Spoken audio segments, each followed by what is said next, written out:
সকালে ঘর ঝাড়ু না দিলে কি কোনো অমঙ্গল হয়? সকালবেলা নাকি পুরুষরা ঘুম থেকে ওঠার আগেই ঘর ঝাড়ু দিতে হয়। টয়লেটে যাওয়ার সময় মাথায় ঘোমটা দেওয়া কি আবশ্যক? অনেক সময় হাজব্যান্ডকে রাগ করে গজব দিয়ে ফেলি, পরে আফসোস লাগে, এতে কি গজব হাজব্যান্ডের উপরে পড়বে? টিভিতে নাটক শিরকের দৃশ্য দেখলে শিরকের গুনাহ হবে কিনা? যেসব নারীর সন্তান প্রসবের 40 দিনের পরেও রক্ত প্রবাহ বন্ধ না হয় তারা কিভাবে বাদবন্দি করবেন? পিরিয়ড অবস্থায় মৃত ব্যক্তির কাছে যাওয়া যাবে কিনা? অবাধ্য সন্তানকে বাধ্য করার কোনো উপায় আছে কি? নামাজ সূরা ফাতিহার পর আরেকটা সূরা পড়ার আগে বিসমিল্লাহ পড়া কি আবশ্যক? মানুষ মারা গেলে মাইকিং করা জায়েজ আছে কিনা? মহিলাদের সিজদা দেওয়ার নিয়মটা বলুন, আর সিজদা দেওয়ার সময় পেট উরুর সাথে লেগে থাকলে কি নামাজ হবে কিনা? অসুস্থতার কারণে কেউ অযাচিত লোম 40 দিনের মধ্যে পরিষ্কার করতে অক্ষম হলে কি নামাজ আদায় হবে? মুখের তিল বা আঁচিল উঠানো কি হারাম? মৃত ব্যক্তির জন্য হাফেজ ডেকে কোরআন খতম মিলাদ দিলে মৃত ব্যক্তির কোনো লাভ হবে? কোরআন ধরে ওয়াদা করার পর সে ওয়াদা ভঙ্গ করলে কি পরিণতি হতে পারে? গর্ভবতী মেয়েরা যদি ব্যাক পেনের কারণে বসে নামাজ আদায় করেন তাহলে কি সঠিক হবে? দুশ্চিন্তা থেকে মুক্তির উপায় কি? প্রতিবন্ধী শিশুরা কি বাবা মায়ের পাপের ফসল? ওযু করার পর প্রাইভেট অর্গানে হাত স্পর্শ করলে কি ওযু ভেঙে যাবে? আমরা বিলম্ব না করে চলুন আপনাদের গুরুত্বপূর্ণ প্রশ্নগুলোর উত্তর দেওয়ার আলোকিত ভুবনে প্রবেশ করি। বেলাল, আপনি জানতে চেয়েছেন যেসব নারীর সন্তান প্রসবের 40 দিনের পরেও রক্ত প্রবাহ বন্ধ না হয় তারা কিভাবে বাদবন্দি করবেন? 40 দিন পার হওয়ার পরেও যদি রক্ত প্রবাহ বন্ধ না হয়, নেফাস বন্ধ না হয়, তাহলে সেক্ষেত্রে তারা সম্পূর্ণ স্বাভাবিকভাবে সকালে বাদবন্দি সম্পাদন করতে পারবেন। সেখানে কোনো আজকাল তো অনেক কিছু ব্যবস্থা রয়েছে যাতে করে ব্লাড যেখানে সেখানে না পড়ে, সে ব্যবস্থাপনা গ্রহণ করার পর তিনি এবাদবন্দি স্বাভাবিক করতে পারবেন। 40 দিনের পরে আর তার ব্লিডিং হলেও তাকে নেফাসে আক্রান্ত বা আপনার এটাকে আপনার প্রসব পরবর্তী যে ব্লিডিং বলা হয়ে থাকে সেটির মধ্যে গণ্য করা হবে না। রহিমা চম্পা জানতে চেয়েছেন টিভিতে নাটক শিরকের দৃশ্য দেখলে শিরকের গুনাহ হবে কিনা? শিরকের দৃশ্য দেখানো হলে সেটি আমরা যদি দেখতে থাকি আমাদের কাছে বিষয়টা সহজাত এবং স্বাভাবিক হয়ে যেতে পারে।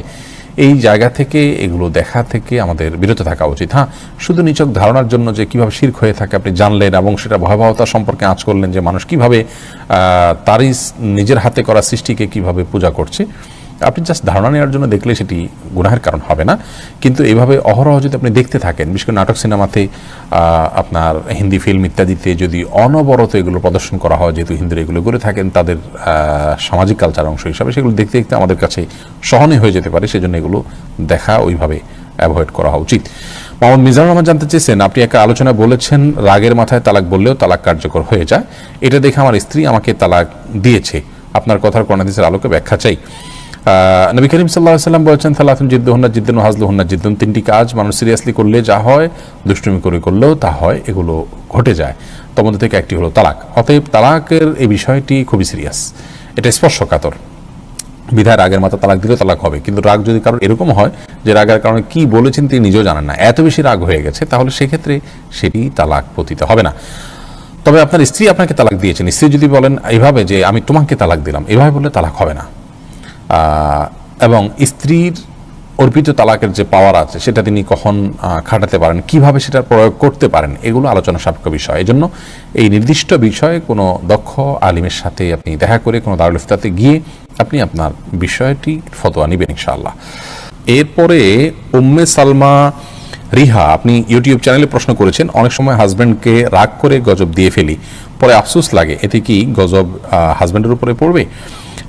না বোন, এর কারণে হাজব্যান্ডের উপর গজব পড়বে না। কোরআন কারীমের আয়াত থেকে স্পষ্ট বোঝা যায় যে রাগের মাথায় যখন মানুষ এই ধরনের বদদোয়া দিয়ে ফেলে, আল্লাহ রাব্বুল আলামিন সেগুলোকে বাস্তবায়ন করেন না। এবং তবে এটি একটা অন্যায় কাজ। মুমিন কখনো মানে কথায় কথা অভিসম্পাতকারী হতে পারে না। নবী করিম সাল্লাল্লাহু আলাইহি ওয়াসাল্লাম বলেছেন, ঈমানদার কখনো লাআন হয় না, লাআনত করবে, অভিসম্পাত করবে, বদদোয়া করবে কথায় কথা, এটি ঈমানদারের চরিত্র নয়। অতএব সবর এবং ধৈর্যের পরাকাষ্ঠা প্রদর্শন করতে হবে ভালো ঈমানদার হওয়ার জন্য।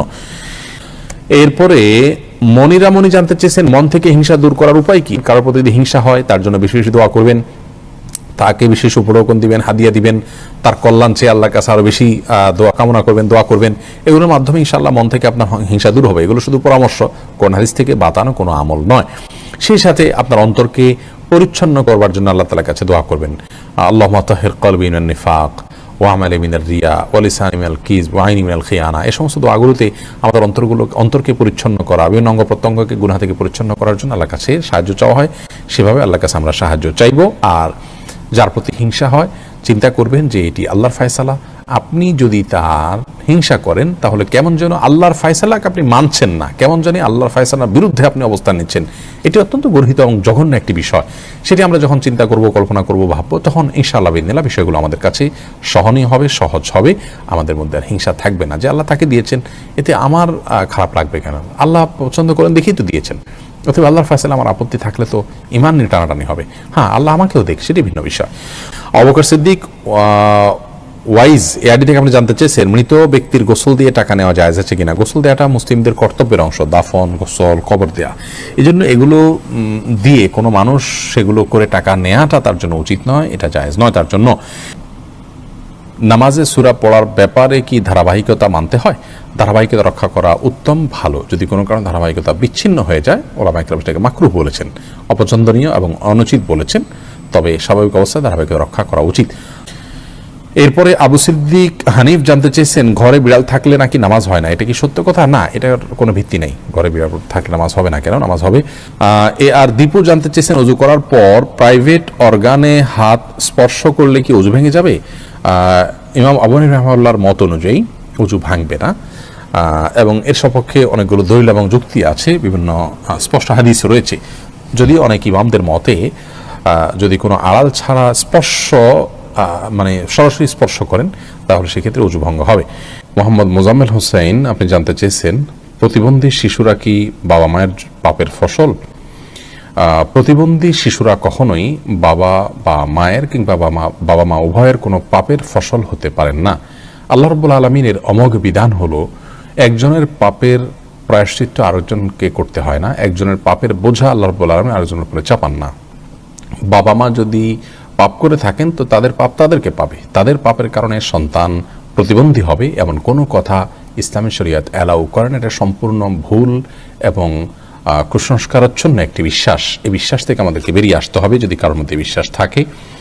বরং প্রতিবন্ধী শিশু, এই শিশু আল্লাহ তাআলার পক্ষ থেকে মা বাবার জন্য অনেক বড় পরীক্ষার বিষয়। তারা যদি এটিকে সবরের সাথে, ধৈর্যের সাথে প্রতিপালন করেন তাহলে ইনশাআল্লাহ বেদিন আল্লাহর কাছে তারা মহা পুরস্কার পাবেন। এ বিষয়ে আমরা মুসনাদ আহমদের একটি হাদিস পাই, তিরমিজির একটি হাদিস পাই। নবী সাল্লাল্লাহু আলাইহি ওয়াসাল্লাম বলেছেন যে একজন ইমানদারের নিজের প্রতি আল্লাহ তাআলা তাকে পরীক্ষা ফেলেন, তার মধ্যে বিপদ দেন, তার শরীরের মধ্যে অর্থাৎ রোগবালাই দিয়ে, আবার কখনো তার সন্তানকে দিয়ে তাকে আল্লাহ তাআলা পরীক্ষা করেন, আবার কখনো সম্পদের মধ্যে কোনো প্রকার ক্ষয়ক্ষতি দিয়ে আল্লাহ তাআলা পরীক্ষা করেন। হাদিস থেকে বোঝা যায় যে সন্তানের মধ্যে কোনো প্রকার ক্ষয়ক্ষতি হওয়া, সন্তান বিকলাঙ্গ হওয়া কিংবা প্রতিবন্ধী হওয়া, এগুলো সবগুলো আল্লাহ তাআলার পক্ষ থেকে পরীক্ষা। আর এই পরীক্ষায় যদি কেউ সবর করতে পারেন এবং আল্লাহ তাআলার এই পরীক্ষায় উত্তীর্ণ হওয়ার চেষ্টা করেন, আল্লাহর সিদ্ধান্তকে মেনে নেন এবং এই কষ্টকে সহ্য করেন আল্লাহ তাআলার ফয়সালার প্রতি সন্তুষ্টির কারণে, তাহলে আল্লাহ রাব্বুল আলামিনের সাথে এই ব্যক্তি সাক্ষাৎ করবে কিয়ামতের ময়দানে এমত অবস্থায় যে তার কোনো গুনাহ থাকবে না। হাদিসটি তিরমিজিতে বর্ণিত হয়েছে। অন্য আরেকটি হাদিসে আসছে, নবী সাল্লাল্লাহু আলাইহি ওয়াসাল্লাম বলেছেন, ইন্না আইজামাল জাযাই মা আইজামিল ওয়ালা, নিশ্চয়ই আল্লাহ রাব্বুল আলামিনের পক্ষ থেকে পরীক্ষা যত বড় হবে তার জন্য পুরস্কারও তত বড় হবে। অতএব কোনো বাবা মা যদি প্রতিবন্ধী সন্তান জন্ম দেন তাহলে তাদের জন্য এটি অনেক বড় পরীক্ষা, তাদের প্রতিদান আল্লাহর পক্ষ থেকে অনেক বড় হবে ইনশাআল্লাহ বিদিনা, যদি তারা সবর করতে পারেন। মুসনাদ আহমদের এক বর্ণনায় এসছে যে নবী সাল্লাল্লাহু আলাইহি ওয়াসাল্লাম বলেছেন, কোনো ব্যক্তি যখন অসুস্থ হয়, রুগ্ন হয় বা তার শরীরে কোনো ত্রুটি থাকে, কোনো প্রকার প্রতিবন্ধকতা থাকে, তখন আল্লাহ রাব্বুল আলামিন ফেরেশতাদেরকে বলেন যে আমার বান্দা যতটুকু আমল করতে পারে এই তার প্রতিবন্ধকতা নিয়ে সেটুকু তোমরা লিপিবদ্ধ করো তার জন্য। এরপরে তাকে যদি আমি সুস্থতা দিয়ে দেই তাহলে তো যেটুকু তার অসুস্থতা ছিল, প্রতিবন্ধকতা ছিল, সেগুলো থেকে এটি কাফারা হয়ে গেল এই কষ্ট সহ্য করার কারণে। তার কোনো গুনাহ, ভুল, ত্রুটি, বিচ্যুতি ইত্যাদি থাকলে সেগুলো আল্লাহ কাফারা দিয়ে দিবেন। আর যদি সেই ব্যক্তি অবস্থায় মৃত্যুবরণ করে তবু আল্লাহ তাআলা তার প্রতি অনুগ্রহ করবেন, রহমত করবেন এবং তাকে মাগফিরাত নসিব করবেন। অতএব বিকলাঙ্গ হওয়া এটা কোনো দোষের বিষয় নয়। আর সন্তান বিকলাঙ্গ হলে সেটা বাবা মার পাপের ফসল, এই কথাটি মূর্খতা সুলভ কথা, এর সাথে কোরআন হাদিসের কোনো সম্পর্ক নেই। জাকারিয়া হাসান জানতে চেয়েছেন, দুশ্চিন্তা থেকে মুক্তির উপায় কি? দুশ্চিন্তা থেকে মুক্তির সর্বপ্রধান উপায় হলো আল্লাহ রাব্বুল আলামিনের সাথে কথা বলা। মানুষ দুশ্চিন্তাগ্রস্ত অবস্থায় যদি কোনো শক্তিশালী কোনো ব্যক্তির সাথে শেয়ার করতে পারেন তাহলে কিছুটা নির্ভার ফিল করেন। আর আল্লাহ রাব্বুল আলামিনের চাইতে শক্তি ধরার কেউ নেই, তিনি কাদির, সব কিছু করতে তিনি সক্ষম। অতএব আপনার দুশ্চিন্তা দূর করবার জন্য আল্লাহর সাথে কথা বলুন, সলাতে চলে যান, বিশেষ করে সিজদায় গিয়ে আল্লাহর সাথে দীর্ঘ সময় কথা বলুন, তাহাজ্জুদে উঠে যান এবং আল্লাহর সাথে কথা বলুন, কোরআনে কারীমের বিভিন্ন অংশ আপনি তেলাওয়াত করুন খুব ধীরে ধীরে, তেলাওয়াত শুনুন খুব ধীরে ধীরে, দেখবেন ইনশাআল্লাহ অন্তরের মধ্যে আপনি প্রশান্তি অনুভব করবেন।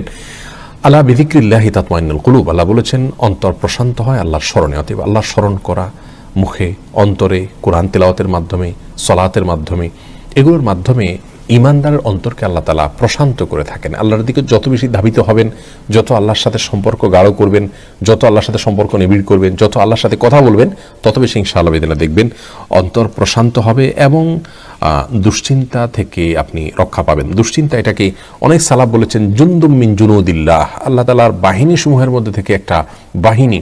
দুশ্চিন্তা, এটা দিয়ে আল্লাহ রাব্বুল আলামিন অনেক মানুষকে শাস্তি দিয়ে থাকেন, অনেককে পরীক্ষা করে থাকেন। অতএব এইরকম পরিস্থিতিতে আল্লাহর কাছেই রুজু হওয়া, এটাই হলো সবচেয়ে বড় উপায়। অতএব ভরসা আল্লাহ তাআলার প্রতি করা এবং আল্লাহর দিকে রুজু হওয়া, আল্লাহর দিকে ধাবিত হওয়া, এটা হলো দুশ্চিন্তা দূরের সবচেয়ে বড় উপায়। যে ব্যক্তি আল্লাহর প্রতি তাওয়াক্কুল করবেন, তাকে খুব বেশি দুশ্চিন্তা গ্রাস করার কথা নয়। আল্লাহর উপর ভরসা করবে ঈমানদার, যে ইনশাআল্লাহ আমার অভিভাবক আল্লাহ তাআলা, তিনি দেখছেন, তিনি দেখবেন। এটি যখন করবেন ইনশাআল্লাহ আপনার মধ্যে আস্থা জায়গাটা তৈরি হবে। যদি কোনো মানুষ তার তাওহীদ খুব মজবুত থাকে, আল্লাহর প্রতি আস্থা এবং ভরসা তার খুব মজবুত থাকে, তিনি জানেন যে আল্লাহ ছাড়া কেউ ক্ষতি করার কোনো ক্ষমতা রাখেন না, আর আল্লাহ যা লিখেছেন তা খণ্ডাবার করার ক্ষমতা নেই, এই বিশ্বাস যদি কারো মজবুত থাকে, তাহলে কোনো পেরেশানিতে তিনি খুব বেশি ভেঙে পড়ার কথা নয়। যার ঈমান যত মজবুত, তিনি তত পেরেশানিতে শক্ত থাকতে পারেন। আল্লাহ তাআলা আমাদেরকে সহজ করুন এবং সহায় করুন। আশরাফুল হক শুভ, আপনি জানতে চেয়েছেন, আমাদের দেশে সচরাচর দেখা যায় মৃত ব্যক্তিকে গোসল দেওয়ার পর গোসল দেওয়ার স্থানে 41 দিন পর্যন্ত কাউকে যেতে মানা করা হয়, সেখানে সন্ধ্যাবেলা 41 দিন পর্যন্ত আগরবাতি বা মোমবাতি জ্বালানো হয়, এটা কি শরীয়ত সম্মত? কোনো জায়গায় মৃত ব্যক্তিকে গোসল দেওয়া হলে সেখানে এই প্রথাটি আমাদের সমাজে অনেক ক্ষেত্রেই প্রচলিত আছে, যে আগরবাতি বা মোমবাতি ইত্যাদি সেখানে আপনার জ্বালানো হয় এবং সন্ধ্যাবেলা 41 দিন পর্যন্ত এই কাজটি করা হয়। কেউ সেখানে যেতে চাইলে নিষেধ করা হয়। এটি সম্পূর্ণ কুসংস্কার এবং এ ধরনের বিশ্বাসগুলো শিরকি বিশ্বাস, কুসংস্কারচ্ছন্ন বিশ্বাস। এর বেশিরভাগই এসছে হিন্দু সমাজ থেকে। একজন মুসলমানের এই সমস্ত কুসংস্কারকে বর্জন করা উচিত। যেখানে গোসল দেওয়া হবে সে জায়গার বিশেষ কোনো বিধান নাই, সেটা অন্য 10টা জায়গার মতোই একটি জায়গা।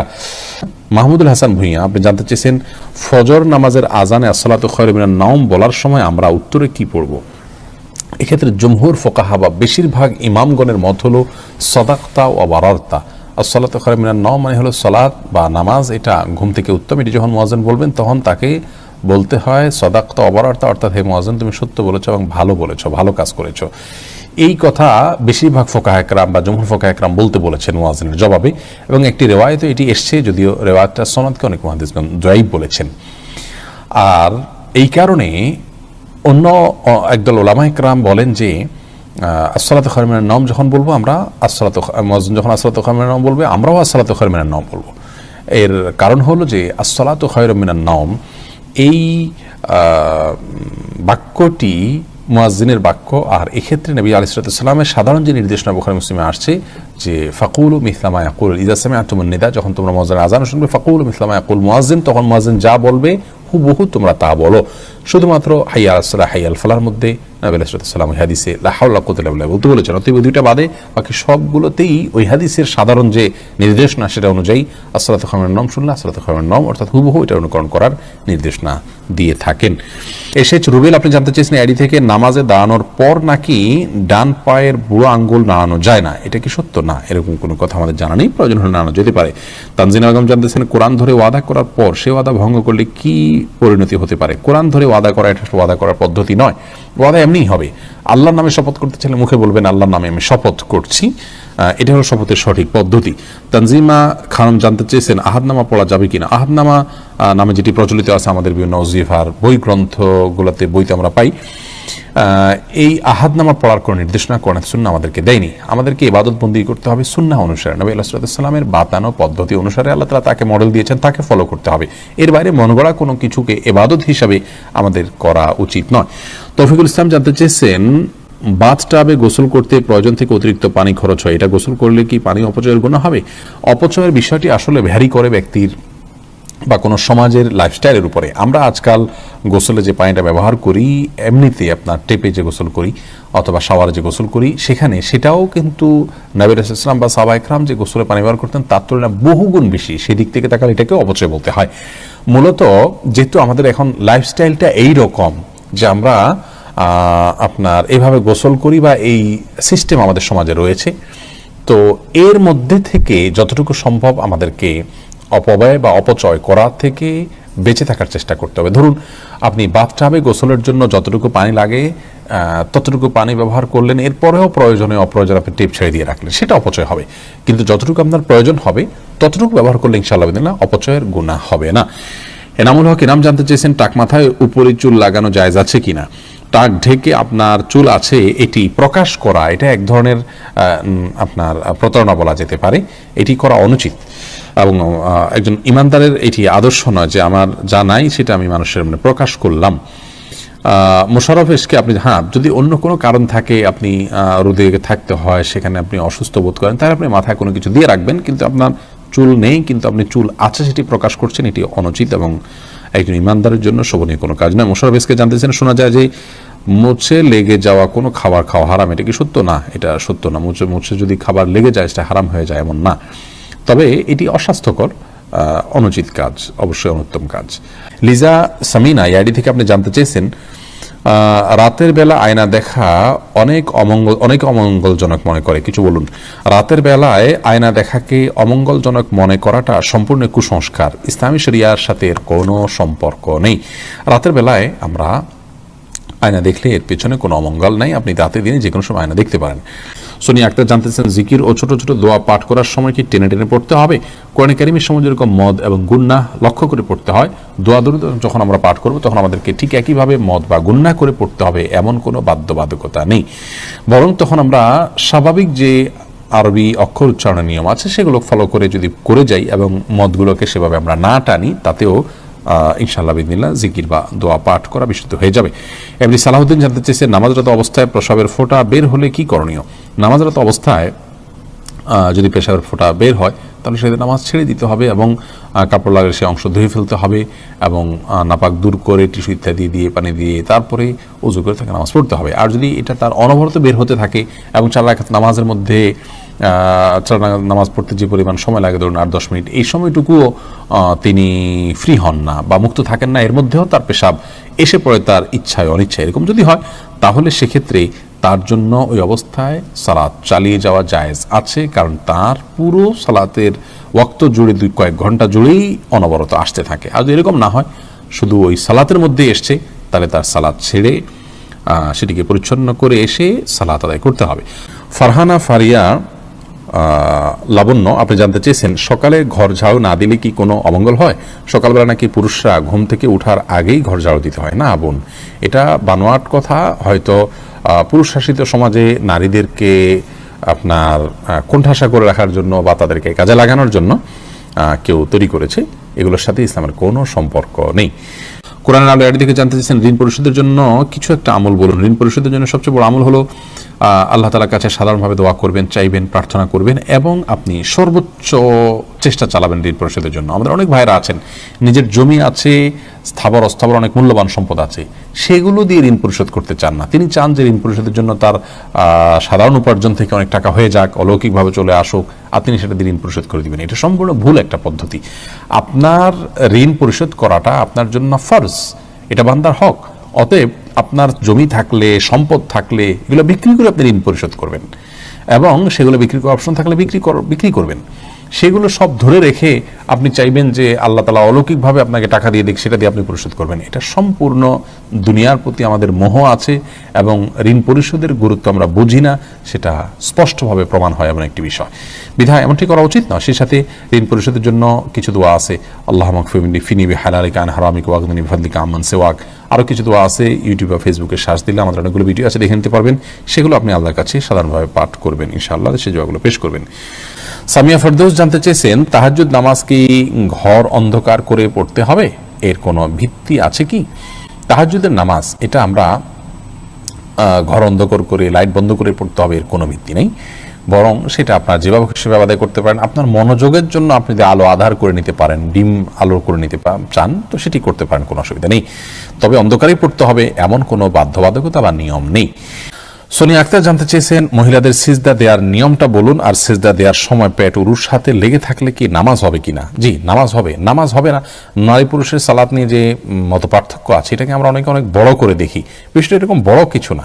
আপনার এখানে যারাই ইখতিলাফ করে থাকেন, জাস্ট এখানে পদ্ধতির উত্তম অনুত্তমার বিষয়টা, নামাজ হওয়া না হওয়ার কোনো ইখতিলাফ এখানে নেই।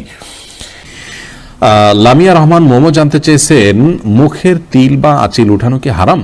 মুখের যে তিল বা আঁচিল আছে এটা যদি দৃষ্টিকটু হয় এবং আমাদের জন্য নানান দিক থেকে ত্রুটিপূর্ণ হয় তাহলে সেটা তোলা যেতে পারে।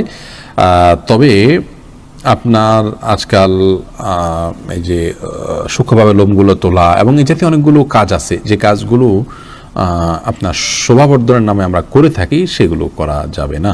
সাদিক জানতে চেয়েছেন, মানুষ মারা গেলে মাইকিং করা জায়েজ আছে কিনা? মানুষ মারা গেলে তার মৃত্যুর সংবাদটা শুধু প্রিয়জনদের জানানো হলো যে তিনি মারা গেলেন, এটুকু মানুষকে জানানোতে দোষের কোনো কিছু নেই। তবে এটা নিয়ে দীর্ঘ আলোচনা আছে, এটা নিয়ে আমরা ইনশাআল্লাহ দিনে কথা বলবো ভিন্ন কোনো ভিডিওতে। মোহাম্মদ মুস্তাকিম জানতেছেন, ব্যাংকে চাকরি করা কি হারাম? ব্যাংক যদি সুদি হয় তাহলে সেখানে সুদের সাথে সরাসরি সম্পর্ক থাকলে সে চাকরি করা তো অবশ্যই হারাম হবে। খন্দকার ফয়সাল ইসলাম লিমন জানতে চেয়েছেন, গর্ভবতী মেয়েরা যদি ব্যাক পেইনের কারণে বসে নামাজ আদায় করেন তাহলে কি সঠিক হবে? জি, দাঁড়া যদি স্বাভাবিক নামাজ পড়তে গেলে ব্যাক পেইন হয় তাহলে সেটা, এবং সেটা অসহনীয় হয়, কষ্টকর হয়, রিস্কি হয়, তার জন্য পড়ে যাওয়ার আশঙ্কা থাকে, তাহলে তিনি ইনশাআল্লাহ বসে সালাত আদায় করতে পারবেন।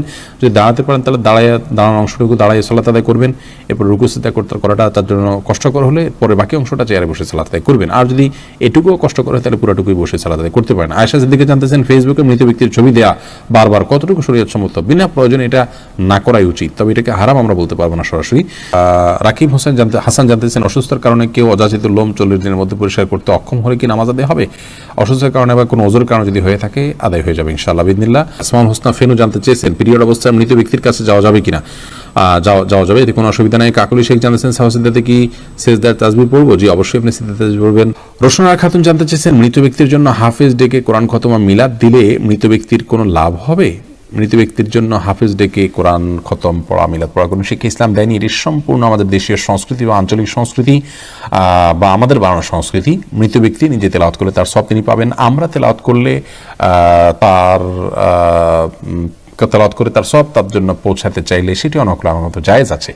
কিন্তু হাফেজ বা হুজুরদেরকে ডেকে এনে তেলাওয়াত করানো এবং তার জন্য পেমেন্ট করা, যেটা আমাদের দেশে প্রচলিত আছে, এটি ইসলাম শরীয়তের দৃষ্টিকোণ থেকে জায়েজ কাজ নয়। যেটি করছেন এবং যিনি করাচ্ছেন সবাই গুনাহগার হবেন। এরপরে রাশেদ আপনি জানতে চেয়েছেন, অবাধ্য সন্তানকে বাধ্য করার কোনো উপায় আছে কি?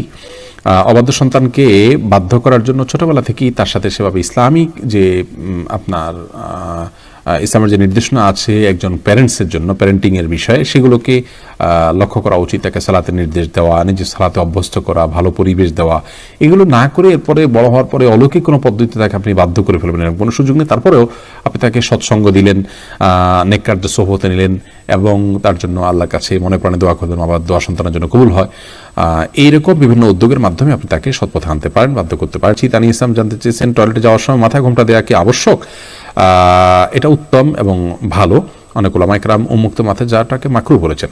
পরাজিত মনে নামাজ সূরা ফাতিহার পর আরেকটা সূরা পড়ার আগে বিসমিল্লাহ পড়া কি আবশ্যক? না, আবশ্যক না, সুন্নাহ পড়া ভালো, উত্তম।